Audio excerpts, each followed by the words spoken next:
El presidente de Castilla-La Mancha ha apostado esta mañana en Ciudad Real para que la comunidad autónoma vaya por delante en el despliegue de centros de atención contra todo tipo de violencia sexual. De manera que nosotros pretendemos ser la comunidad autónoma que, de la misma manera que hemos hecho la mayor red de atención contra la violencia machista y de atención, información y acompañamiento a todas las políticas de igualdad, queremos, nosotros al máximo rango a nivel del propio Gobierno, queremos también ser la que primero vaya adelante, la que más se signifique en los centros de atención contra todo tipo de violencia sexual.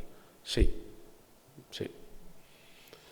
Es un objetivo loable, algunos a lo mejor no lo defenderán, otros con la boca chica, y algunos incluso manifiestamente en la sociedad que vivimos en España todavía se atreve, yo creo que un tanto fascistamente, se atreven todavía a relativizarlo o a frivolizar. Así lo ha manifestado durante la presentación del proyecto de rehabilitación del antiguo palacete de Cruz Roja en la capital ciudadrealeña, un inmueble que se convertirá en el centro de atención integral a víctimas de agresiones sexuales de esta provincia. El Gobierno de Castilla-La Mancha va a acometer su rehabilitación otorgándole una nueva vida. En otro orden de asuntos, García Page ha avanzado la presentación el próximo 19 de noviembre de la pasarela que conectará la capital con Miguel Turra. Y el 19 tendré ocasión de que podamos presentar también ni más ni menos lo que a mi juicio va a terminar siendo una gran postal de Ciudad Real. Una gran postal de Ciudad Real, que es la pasarela. Hoy ya está la resolución del Ministerio por encima de los 3 millones de euros con los dos ayuntamientos, Ciudad Real, Miguel Turra y la Comunidad Autónoma, para poder llevar a efecto la gran pasarela, que va a ser un ejemplo además de postal. Seguramente hay muchos que dirían, esto puede valer para otras cosas. Bueno, vale para esto perfectamente y además el tema se lo merece. Además, ha asegurado que Castilla-La Mancha es una despensa alimentaria, refiriéndose, entre otros, a la energética. Vamos a ver si intentamos entre todos, en medio de tanto lío y de tanto ruido como hay en Madrid, que es difícil entenderse de la M30 para adentro con alguien, porque es que es como si fuera otra España, a ver si en medio de tanto ruido aquí somos una despensa de certidumbres. Aquí que todos los días demos una noticia como esta, que es cierta, que va a ser verdad, que se va a cumplir y que genera esperanza. Es la única manera de combatir tanto profeta del cataclismo y tanto loco como hay por el mundo, aunque a veces tenga un país en sus manos. En otro orden de asuntos, ha manifestado entender la buena voluntad del Gobierno de España con el planteamiento anunciado ayer, pero se ha mostrado partidario de que los acuerdos se alcancen entre los partidos que defienden la Constitución. Obviamente no lo comparto. Lo digo con serenidad y con tranquilidad. No comparto el planteamiento. Esto no significa para nada que no busquemos entre todos la mayor convivencia en Cataluña y de la parte más independentista con el resto de España. Ojalá, ese es el objetivo, conseguir la convivencia. Me temo que el camino de dejarle las soluciones a los que tienen como propósito romper la convivencia no es el camino correcto. Es grave, pero lo que más me preocupa es que yo creo que este debate hoy en realidad no toca.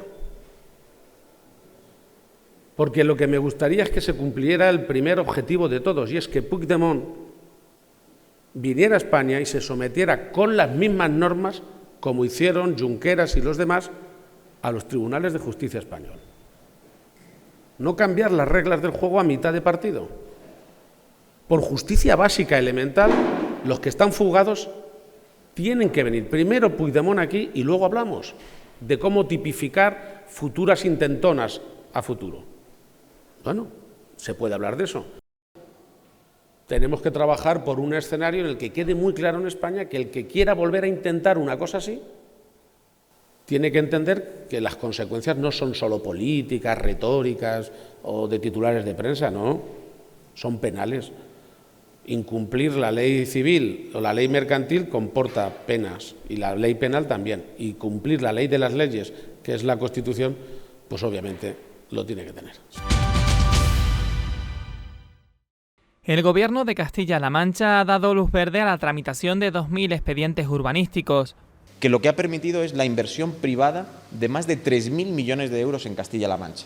Y con lo que ello conlleva de creación de puestos de trabajo, con lo que ello conlleva en momentos en los que, si se fijan ustedes, comenzamos la legislatura en el año 2019, les estoy hablando de momentos difíciles. Así lo ha destacado el consejero de Fomento, Nacho Hernando, que hoy ha visitado las instalaciones que el laboratorio Valker tiene en la localidad toledana de Villaminaya. Precisamente, Valker inició una tramitación urbanística para ampliar la empresa.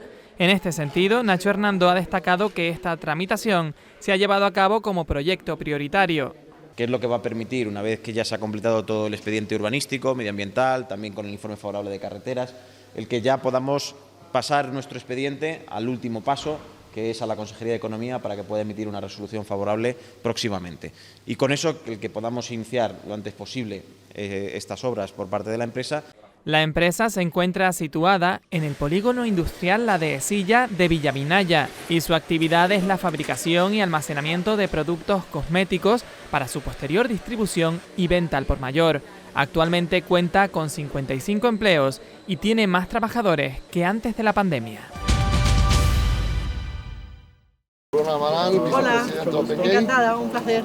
La consejera de Economía, Empresas y Empleo ha visitado las instalaciones que Extrusiones Toledo tiene en la capital regional, coincidiendo con un doble hito en el desarrollo de la empresa. Por un lado, el aniversario desde su creación y por otro, la entrada del fondo de inversión OpenGate en el accionariado.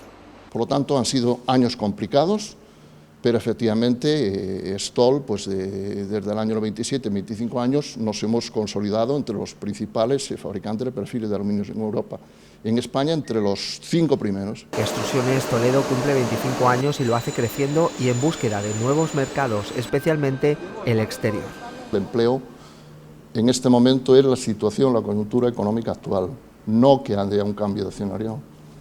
Es decir, la situación efectivamente es, ya digo, es compleja. Nuestro sector en toda Europa está sufriendo efectivamente una merma en actividad, podemos decir, rondando el 40% desde prácticamente los meses de junio hasta el momento. Los próximos meses se ven complicados, efectivamente, por lo menos mientras no nos encontremos un escenario de normalización de materias primas y sobre todo de energías. La consejera ha valorado que en la región se le han creado 22.500 empleos en la industria desde 2015. En Castilla-La Mancha la industria representa el 17,3% de nuestro PIB. Esto supone estar 2,6 puntos por encima de lo que lo hace la media del conjunto nacional, que es de un 14,3%, es decir, somos mucho más industrializados que el conjunto del país y esto tiene su clara referencia en las cifras de evolución que, como digo, a pesar de la coyuntura estamos viendo en estos 8 primeros meses del año, ¿no? Donde la cifra de negocios del sector de la industria está creciendo 5 puntos por encima también de lo que le hace la media europea. Son 22.500 nuevos empleos los que ha generado la industria, es decir, que 1 de cada 5 nuevos empleos en la industria se han generado desde los últimos 7 años. Son 22.500 nuevos empleos que conforman a 132.600 personas en el conjunto de nuestra comunidad autónoma que trabajan por y para la industria. Y este crecimiento del empleo en la industria, hablaba antes del crecimiento en la cifra de negocios con respecto a la media nacional, hace que estemos prácticamente duplicando los niveles de creación de empleo del sector industrial en Castilla-La Mancha en este periodo temporal con respecto a lo que está pasando en el resto del país. En otro orden de cosas, Patricia Franco valoraba el posible paro del transporte. Nosotros esperamos que todo se suceda con normalidad, en cualquier caso, que aquellas personas que quieren parar y que tienen el derecho legítimo a hacer los paros, paren, pero que se deje también trabajar aquellas empresas y aquellas personas que deciden acudir a sus puestos de trabajo. Cuando hubo el anterior paro en el sector del transporte, fueron pues muchas las tensiones que se generaron con los piquetes, personas y empresas que no podían dar salida a las mercancías y yo lo único que pido aquí es que se respeten los derechos a la huelga, de aquellos que quieran acudir a la huelga, pero los derechos al trabajo de aquellos que quieran permanecer en su puesto de trabajo. Lo digo en condición de consejera de empleo, que son las competencias que tengo asumidas, pero lógicamente el sector es el que decide cuándo se moviliza, cuándo para, cuándo actúa y para eso está la patronal en conversaciones con sus asociados. En cuanto a Extol, da empleo directo a más de 600 personas. Factura el pasado año 132 millones y en este 2022 se espera que facturen 180 millones. El mercado exterior representa en este momento el 70%. Los contratos de la campaña de Navidad y Black Friday se incrementan un 6% en Castilla-La Mancha, el aumento más moderado de los últimos años. Así lo afirmó Adecco, líder mundial de la gestión de recursos humanos, que prevé que se creen en la región casi 48.000 empleos. Por provincias, Guadalajara será con diferencia la que más contratos firme en la comunidad, con casi 25.000. A continuación, en Toledo se celebrarán cerca de 12.300 contrataciones y en Albacete el crecimiento traerá alrededor de 4.700 empleos entre noviembre y enero. En Cuenca se esperan 3.700 contratos y en Ciudad Real se celebrarán cerca de 2.500. La Policía Nacional ha desarticulado a un grupo criminal que actuaba en Talavera de la Reina, al que se le imputa la autoría de 8 robos con fuerza, la mayoría de ellos en vehículos. Hasta el momento se han detenido a 3 varones como presuntos autores de los robos, así como a una cuarta persona que adquiría los objetos sustraídos y les daba salida en el establecimiento de compraventa que regentaba. El Ballet de Kiev se encuentra por primera vez de gira por España realizando una representación de varios títulos entre los que se incluye El Lago de los Cisnes. 8 son las actuaciones previstas en ciudades de Castilla-La Mancha, 2 de ellas en la provincia de Toledo. Estas tendrán lugar el día 6 de diciembre en el Teatro Palenque de Talavera de la Reina y el 30 del mismo mes en el Palacio de Congresos de Toledo. A través de la venta de entradas se apoyará el trabajo que está realizando UNICEF para salvar y proteger a los menores y familias afectadas por la guerra tanto en Ucrania como en los países donde se han refugiado. Hasta el 25 de noviembre se pueden solicitar las ayudas a familias para gastos de suministro que concede el Ayuntamiento de Toledo y que cuentan con una partida de 50.000 euros.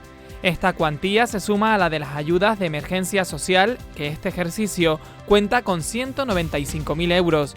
Los interesados en acogerse a una de estas ayudas deberán solicitarlo a través de la sede electrónica del Ayuntamiento de Toledo o de manera presencial en las oficinas de atención al ciudadano.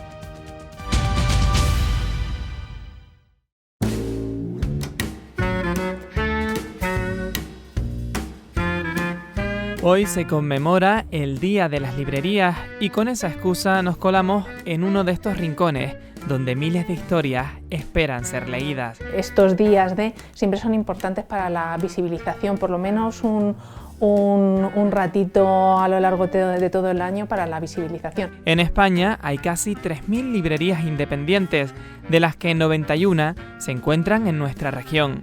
Sobreviven gracias al apoyo de los lectores y sobre todo al esfuerzo del sector para adaptarse a los cambios sociales. Yo creo que la mayor amenaza es la falta de tiempo. La falta de tiempo te hace que recurras a ciertas plataformas para pedir un libro porque a priori crees que allí lo vas a encontrar todo. Cuando tú entras en cualquier planta, no solo de mi librería, sino de cualquiera, entras en una librería y tienes a la vista 15 o 20.000 títulos de golpe. En una plataforma digital tienes los 20 primeros que te pasan y no dudes que los 20 primeros que te van a poner en esa planta son los 20 primeros de grandes empresas que han pagado mucho dinero para que su libro esté allí. Además, la excusa de que es más barato comprar libros por internet a través de grandes plataformas no tiene sentido. Y si no, escuchen.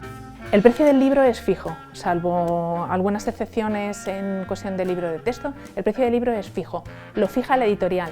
Si Errata Naturae dice que sus libros cuestan 20 euros, yo vendo a 20 euros, Amazon vende a 20 euros y Taiga vende a 20 euros, todos vendemos a 20 euros. Y solo podemos hacer durante todo el año, todo el mundo que se dedica a la librería, o a la venta de libros solo podemos hacer un 5% de descuento. Legalmente no se nos permite más. El Día de las Librerías o el Día del Libro son jornadas donde excepcionalmente se permiten hacer descuentos mayores. Pues son 14 euros. Recorrer las estanterías de una librería o charlar con los libreros no solo es una experiencia única, sino que supone descubrir nuevos autores, nuevos volúmenes que quizás de otra forma jamás hubiéramos tenido entre nuestras manos.